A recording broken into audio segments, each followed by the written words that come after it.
Hello everyone, Assalamu alaikum. This is Omar Farooq and welcome to you all in my channel Rkds English. Dear viewers, I have come back again with new lesson of English grammar as I promised. Today I will share the most important topics of English grammar as well as English language, that is tense. আজকে আমরা tense সম্পর্কে আলোচনা করব। Tense শব্দটি মূলত Latin tempus বা time শব্দ থেকে এসেছে, যার অর্থ হচ্ছে সময় বা কাল, অর্থাৎ ভার্বের কার্য সম্পন্ন হওয়ার সময় হচ্ছে টেন্স। টেন্সকে প্রাথমিকভাবে তিনটি ভাগে ভাগ করা যায়। প্রথমত হচ্ছে প্রেজেন্ট টেন্স, তার মানে হচ্ছে বর্তমান কাল, পাস্ট টেন্স অতীতকাল, and last on future tense, তার মানে হচ্ছে ভবিষ্যৎকাল। এই প্রতি প্রকার টেন্সকে আবার চারটি সাব ক্যাটাগরিসে ভাগ করা হয়েছে: present indefinite, present continuous, present perfect and present perfect continuous. একইভাবে পাস্ট টেন্সকেও চারটি সাব ক্যাটাগরিসে ভাগ করা হয়েছে: past indefinite, past continuous, past perfect and past perfect continuous. And last on future টেন্সকেও চারটি সাব ক্যাটাগরিসে ভাগ করা হয়েছে: future indefinite, future continuous, future perfect and future perfect continuous. আমরা আজকে আলোচনা করব প্রেজেন্ট ইনডিফিনিট টেন্স নিয়ে। মূলত টেন্সের এই 12টি ফর্মকে আমরা আলাদা আলাদাভাবে শিখব, যাতে প্রত্যেকটি পার্টকে আমরা সুন্দরভাবে আয়ত্ত করতে পারি। এজন্য এই ভিডিওতে আমরা আলোচনা করব প্রেজেন্ট ইনডিফিনিট টেন্স নিয়ে। প্রেজেন্ট ইনডিফিনিট টেন্স তার মানে হচ্ছে বাংলায় এর অর্থ হচ্ছে সাধারণ বর্তমান। অর্থাৎ আমরা যদি একটু বোর্ডের দিকে তাকাই, প্রেজেন্ট ইনডিফিনিট টেন্সের সংজ্ঞা হিসেবে ভার্বের কার্য সম্পন্ন হওয়ার সময়ই মূলত টেন্স, তবে আমরা এখানে প্রেজেন্ট ইনডিফিনিট টেন্সকে আমরা যদি এভাবে সংজ্ঞায়িত করতে পারি: বর্তমান সময়ে কোনো কাজ হয় বা হয়ে থাকে, অভ্যাসগত, চিরন্তন সত্য, নিকট ভবিষ্যৎ বোঝালে ভার্বের প্রেজেন্ট ইনডিফিনিট টেন্স হয়। অর্থাৎ এখানে যদি আমরা একটু বিশ্লেষণ করি, বর্তমান সময় যে কাজগুলো হয়ে থাকে সেটা হতে পারে অভ্যাসগত, হতে পারে চিরন্তন সত্য, হতে পারে নিকট ভবিষ্যৎ। এই ধরনের যাবতীয় কাজ হলো প্রেজেন্ট ইনডিফিনিট টেন্স। বাংলায় যদি আমরা চিনি, বাংলা ক্রিয়ার শেষে অ, রস্বই, এ, এন, ও, অন্ত্যেষ্টি ইত্যাদি এর যে কোনো একটি থাকবে। তার মানে হচ্ছে বাংলা ক্রিয়ার শেষে, অর্থাৎ ক্রিয়া বলতে ভার্বকে বোঝানো হচ্ছে। বাংলা ভার্ব বা ক্রিয়ার শেষে অ, রস্বই, এ, এন, ও, অন্ত্যেষ্টি ইত্যাদি এর যে কোনো একটি থাকলেই আমরা সেটাকে ধরে নেব হচ্ছে present indefinite tense. Present indefinite টেন্সের আমরা যদি এবার স্ট্রাকচারের দিকে একটু তাকাই, তার মানে হচ্ছে গঠন প্রণালীর দিকে যদি আমরা তাকাই, প্রেজেন্ট ইনডিফিনিট টেন্সের গঠন প্রণালী প্রথমত সাবজেক্ট প্লাস ভিয়ন, দ্যাট মিনস হচ্ছে ভার্বের প্রেজেন্ট ফর্ম। সাবজেক্ট প্লাস ভার্বের প্রেজেন্ট ফর্ম প্লাস অবজেক্ট। আমরা এই সেন্টেন্সটাকে যদি আবার ইন্টারোগেটিভ করি, তবে প্রথমে আমাদের এখানে নিয়ে আসতে হয় হচ্ছে অক্সিলিয়ারি ভার্ব। অক্সিলিয়ারি ভার্ব মানেই হচ্ছে সাহায্যকারী ক্রিয়া, তারপরে হচ্ছে সাবজেক্ট, তারপরে ভার্বের প্রেজেন্ট ফর্ম প্লাস অবজেক্ট। এবার প্রশ্ন হচ্ছে যে অক্সিলিয়ারি ভার্ব ডু ডাস আমরা কোথা থেকে পেলাম? প্রেজেন্ট ইনডিফিনিট টেন্সের অক্সিলিয়ারি ভার্ব হচ্ছে ডু অথবা ডাজ। এই যে ডু ডাস, এটা হচ্ছে উজ্জ থাকে, যেটা কিনা আমরা একটা অ্যাফার্মেটিভ সেন্টেন্স থেকে যখন ইন্টারোগেটিভ সেন্টেন্স তৈরি করি, তখন সেন্টেন্সের স্ট্রাকচার হিসেবে আমাদেরকে অক্সিলিয়ারি ভার্বটাকে প্রথমে নিয়ে আসতে হয়। এই জন্য প্রেজেন্ট ইনডিফিনিট টেন্সের অক্সিলিয়ারি ভার্ব হচ্ছে ডু ডাজ। এই ডু ডাজকে আমরা সেন্টেন্সের প্রথমে নিয়ে আসছি। Do does plus subject plus V one, তার মানে হচ্ছে ভার্বের প্রেজেন্ট ফর্ম প্লাস অবজেক্ট, এবং শেষে একটি প্রশ্নবোধক চিহ্ন আসবে। এবার হচ্ছে আমরা যদি ওই স্ট্রাকচারটা যদি নেগেটিভ করি, তাহলে এখানে আসবে সাবজেক্ট প্লাস ডু অথবা ডাজ, তারপর হচ্ছে নট প্লাস ভিয়ন প্লাস অবজেক্ট। এখানে একটি কথা বলে রাখি, প্রেজেন্ট ইনডিফিনিট টেন্সের ক্ষেত্রে সাবজেক্ট যদি থার্ড পারসন সিঙ্গুলার নাম্বার হয়।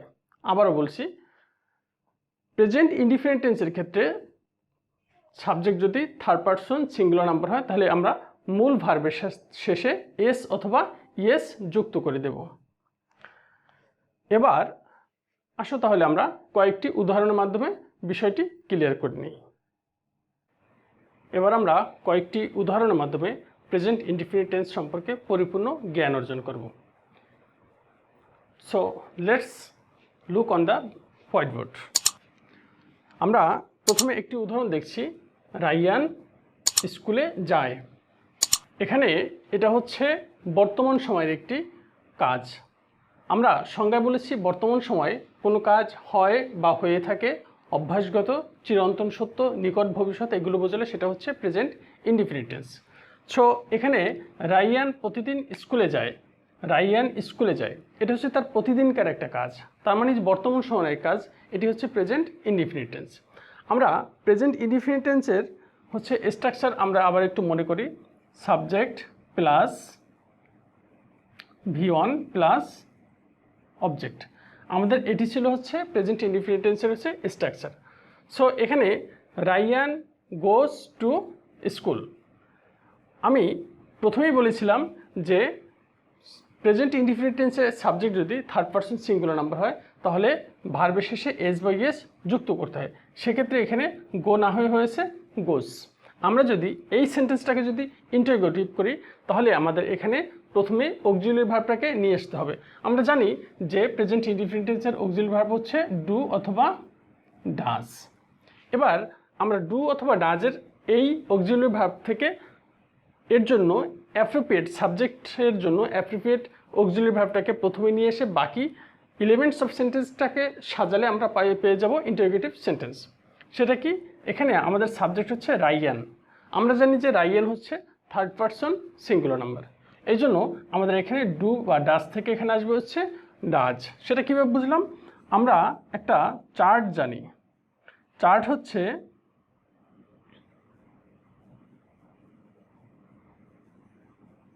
এভাবে,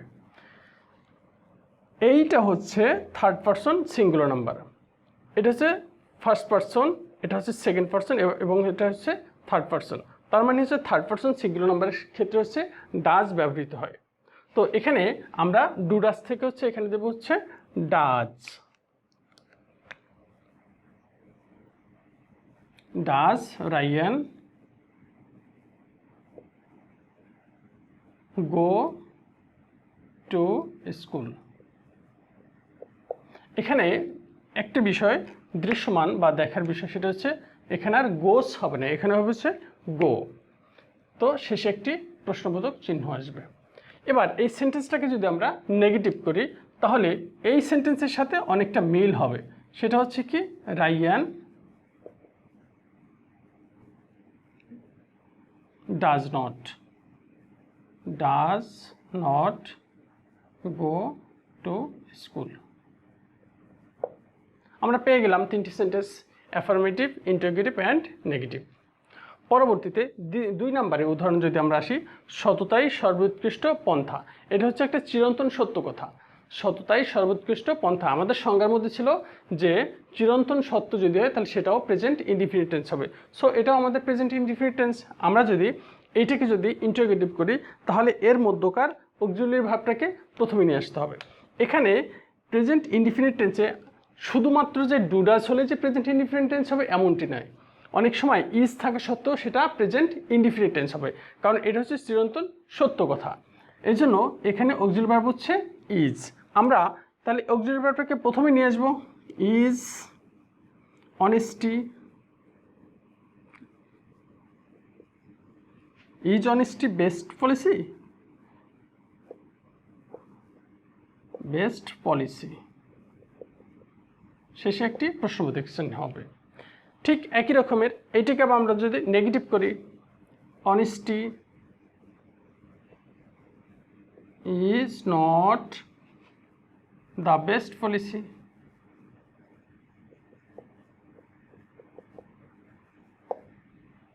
তাহলে আমাদের এখানে কি হলো, এখানে হচ্ছে অ্যাফার্মেটিভ সেন্টেন্সের সাথে এটা অনেকটা মিল হয়। কীরকমের, এখানে অ্যাফার্মেটিভ সেন্টেন্সে ছিল ইজ, আর এখানেও ঠিক একই রকমের ইজের পরে এখানে শুধুমাত্র বাড়তি আসছে একটি নট, হয়ে গেল আমাদের নেগেটিভ সেন্টেন্স। পরবর্তীতে আমরা যদি আসি পরবর্তী উদাহরণে, সে প্রতিদিন 10টায় ঘুমোতে যায়। এটি তার অভ্যাসগত একটি ব্যাপার, সে প্রতিদিন 10টায় ঘুমোতে যায়। তাহলে এটা অবশ্যই present indefinite tense, he goes to bed at 10 o'clock। কীরকম হলো, এটিকে যদি আমরা ইন্টারোগেটিভ সেন্টেন্স করি, এখন এই সেন্টেন্সের মধ্যে অ্যাকচুয়ালি আমরা কোনো অক্সিলারি ভার্বটাকে দেখতে পাচ্ছি না। তাহলে এক্ষেত্রে হচ্ছে অক্সিলারি ভার্ব হচ্ছে ডু অথবা ডাজ। হি কোন পার্সন? হি অবশ্যই হচ্ছে থার্ড পার্সন। তাহলে এই থার্ড পার্সনের ক্ষেত্রে অক্সিলারি ভার্ব হবে হচ্ছে ডাজ হবে। তাহলে does he go to bed at 10 o'clock। শেষে প্রশ্নবোধক চিহ্ন। একই রকমের আমরা আগের মতো এটাকে নেগেটিভ করে ফেলব, he does not go to bed at 10 o'clock। Viewers, বিষয়টা অত্যন্ত সহজ। আমরা যদি একটু লক্ষ্য করি তাহলে অ্যাফার্মেটিভ সেন্টেন্স থেকে ইন্টারোগেটিভ করতে পারো, ইন্টারোগেটিভ সেন্টেন্স থেকে আবার নেগেটিভ করতে পারো, অথবা অ্যাফার্মেটিভ সেন্টেন্সের সাথে যদি সামঞ্জস্য রাখি তাহলে আমরা নেগেটিভ কীভাবে হলো সেটা আমরা সহজেই বুঝতে পারবো।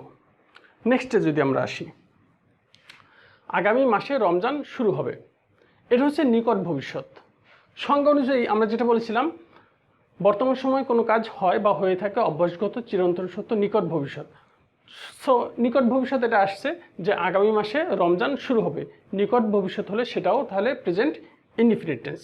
এটা হচ্ছে রমাদান বিগিন ইনটু নেক্সট মান্থ।